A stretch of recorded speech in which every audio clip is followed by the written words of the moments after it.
Foi quando, lentamente, do seu assento no canto, ergueu-se Sojourner Truth, que até então mal havia erguido a cabeça. Não deixe que ela faça o discurso, meia dúzia veio falar ao meu ouvido. Ela moveu-se lentamente, com solenidade, para a frente, pôs sua velha boina a seus pés e voltou seus grandes e eloquentes olhos para mim. Ouviu-se um chiado de desaprovação vindo de cima e de baixo. Levantei-me e anunciei, Sojourner Truth, e implorei que a plateia ficasse em silêncio por um momento. O tumulto amainou-se de vez, e todos os olhos estavam fixados naquela forma quase amazona, com quase 1,80 m, a cabeça ereta e os olhos perfurando o ar como em um sonho. Com sua palavra veio um profundo silêncio. Ela falava em tons graves e, ainda que não falasse alto, alcançava todos os ouvidos do recinto, e para além das pessoas amontoadas nas portas e janelas.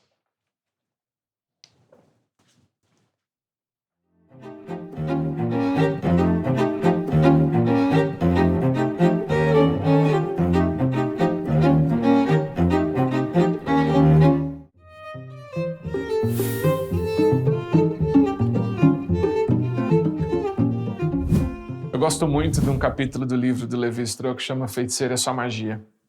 Foi escrito no livro dele chamado Antropologia Estrutural e ele conta uma história muito interessante. Conta o Lévi-Strauss que um habitante de uma tribo no México, ele observava os movimentos dos xamãs e de curas que aconteciam lá dentro da tribo e ele começou a questionar se de fato aquilo era eficaz e se os xamãs de fato curavam alguém. No meio desse habitante questionador, enfim, a tribo vivia a vida normal dela e o habitante com seu desconforto. No meio de um ato de protagonismo do nosso tempo, a gente chamaria, ele se aproxima dos xamãs para tentar desvendar esse mistério. Com o passar do tempo, ele mesmo começa a participar das práticas que o tornariam um feiticeiro. E descobre várias coisas muito interessantes. Uma delas é que o procedimento de cura que os xamãs usavam era o de pegar uma pluma do seu cocar, mastigar e misturar isso com sangue. Diante de uma pessoa enferma, ele extraía aquilo que ele acabou de produzir, que é essa mistura de pena, sangue, enfim, como se fosse um mal retirado da pessoa. E esse procedimento, em tese, curavam as pessoas. O feiticeiro em formação, claro, questionava isso. O fato é que o tempo passou e no meio do processo dele de formação de feiticeiro, uma criança ficou doente na tribo. O ambiente da casa todo na expectativa da chegada dos xamãs para conseguir realizar a cura da criança. Os xamãs olham para o jovem feiticeiro em formação e dizem, é a sua vez. E o habitante, que era um feiticeiro em formação, tem que executar a cura diante da criança e de toda a plateia da tribo estabelecida ali. Quando ele aplica o procedimento que ele tinha aprendido sobre plumas, sangue, etc., a criança é milagrosamente curada. E nem o feiticeiro, que acreditava que de fato era feiticeiro, passou a acreditar que aquele método de algum jeito tinha sua eficácia. Toda vez que eu lembro dessa história, ela me lembra uma reflexão sobre protagonismo. Essa condição que a gente tem primeira de vítima das circunstâncias e todas as expressões que todos nós somos vítimas, seja na família que a gente nasceu, seja na condição social, na cultura estabelecida, no espaço de trabalho, nas pessoas que a gente não escolhe se relacionar, mas a gente tem que se relacionar. E no extremo, no outro lado do polo, onde a gente passa a acreditar que a gente pode resolver qualquer tipo de problema em qualquer natureza com a força dos nossos braços e nos coloca numa dimensão de herói. O habitante da tribo, vítima das circunstâncias aparentes da condição dos xamãs, faz um ato de protagonismo, torna-se um xamã em alguma instância, um feiticeiro, e vai para um lugar que é um lugar do herói que consegue promover cura. Esse pêndulo que coloca a gente na condição de vítima e de herói o tempo todo é muito comum na nossa condição de liderança. Quais são os problemas que aparecem para a gente em todo o tempo e a gente consegue de fato endereçar ou não? E é nessa perspectiva que mora entre a vítima e o herói, nesses dois caminhos, que a gente pode pensar possibilidades diferentes, colocar uma lente do que é possível para a gente não cair em nenhuma das duas condições. Esse é o convite.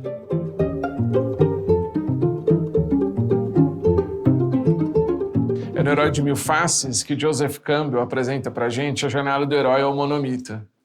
Uma ideia traduzida contemporaneamente que a gente tem 12 steps para explicar a jornada de qualquer herói em qualquer tempo.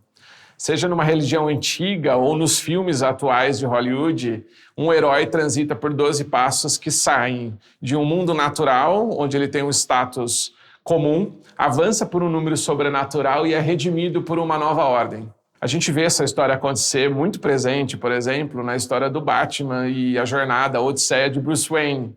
E uma das coisas que chama muita atenção para mim na história da DC é quando o Bruce Wayne, Batman, acredita que a redenção da cidade de Gotham vai acontecer através do Duas Caras, na figura do Harvey Dent.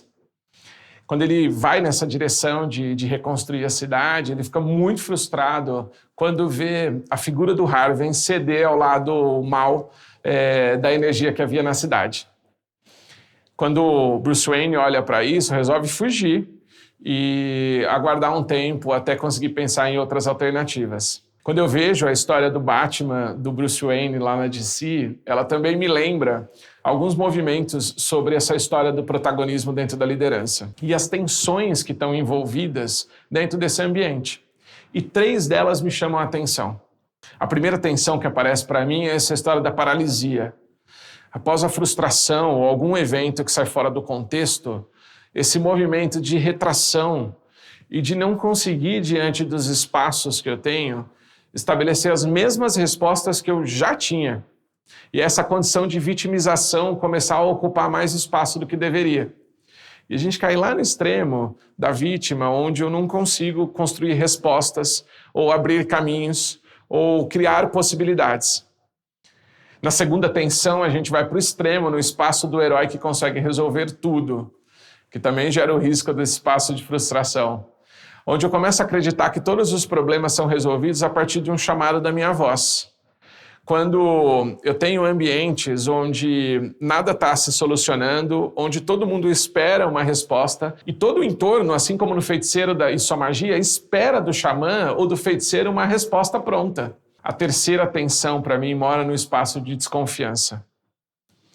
Depois de uma tentativa de passar esse palco construído ou de colocar outra pessoa para atuar no meu lugar, e isso é frustrado, eu começo a temer se de fato aquele ambiente consegue sobreviver sem a minha presença. Essa ambição, essa arrogância de acreditar que nada funciona sem a nossa presença é muito comum.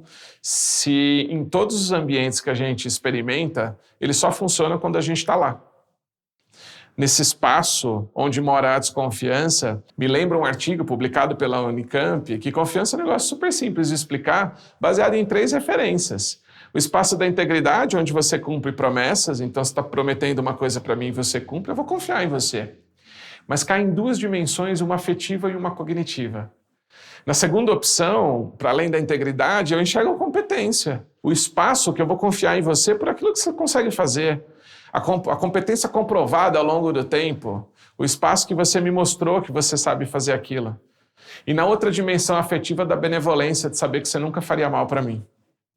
É nessas 3 dimensões que eu consigo questionar ou não a tensão da confiança. Será que, de fato, se eu não estiver presente, tudo isso consegue sair do lugar ou acontecer de maneira natural? É entre a paralisia, a chamado ao palco, a condição do herói, onde se eu não estou lá, as coisas não saem, e a desconfiança de o que aconteceria caso eu não estivesse, que mora um ambiente de tensão do protagonismo. Quando eu vou me lançar à frente, decidir que eu vou ocupar esse espaço, de levantar uma bandeira e sair na frente de todo mundo, essas tensões estão o tempo todo presentes. A pergunta que surge a partir daí é quais caminhos que a gente consegue construir, ou que mares que a gente consegue navegar para construir caminhos possíveis para uma condição de liderança de um jeito que a gente mobilize as pessoas.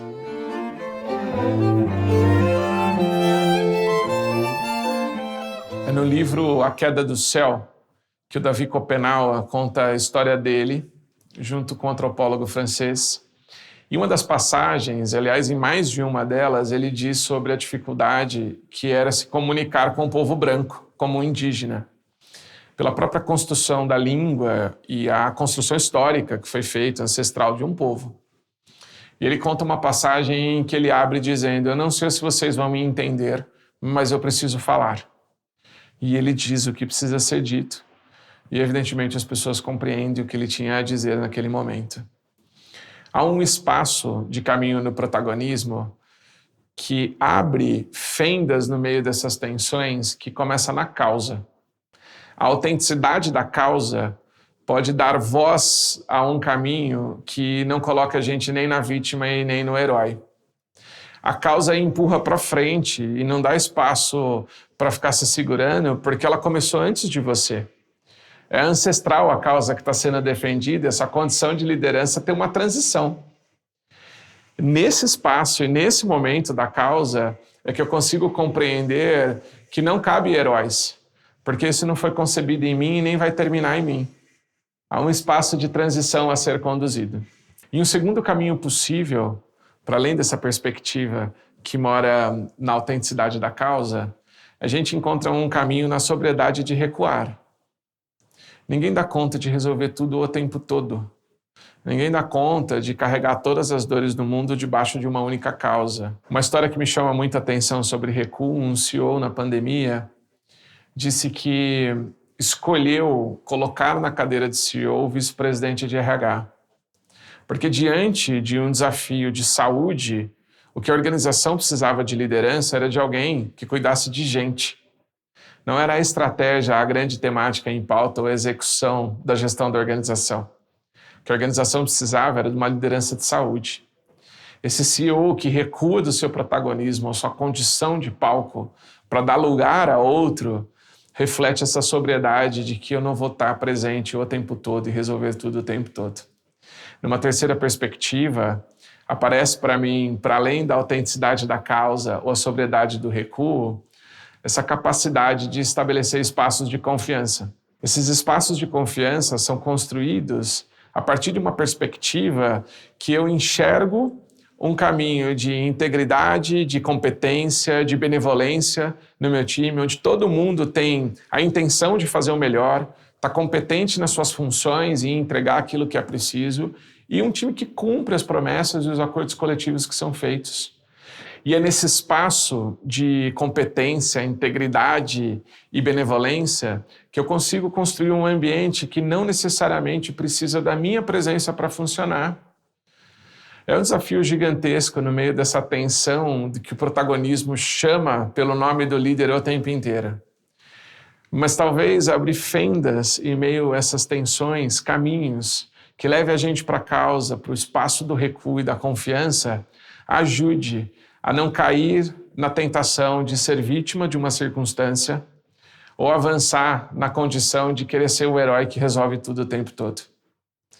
São nessas três possibilidades que talvez a gente consiga caminhar de um jeito mais legal, um jeito mais virtuoso, na direção de um protagonismo que não paralise e nem coloque a gente numa condição de herói, onde a gente possivelmente vai se cansar e não consegue sustentar por muito tempo.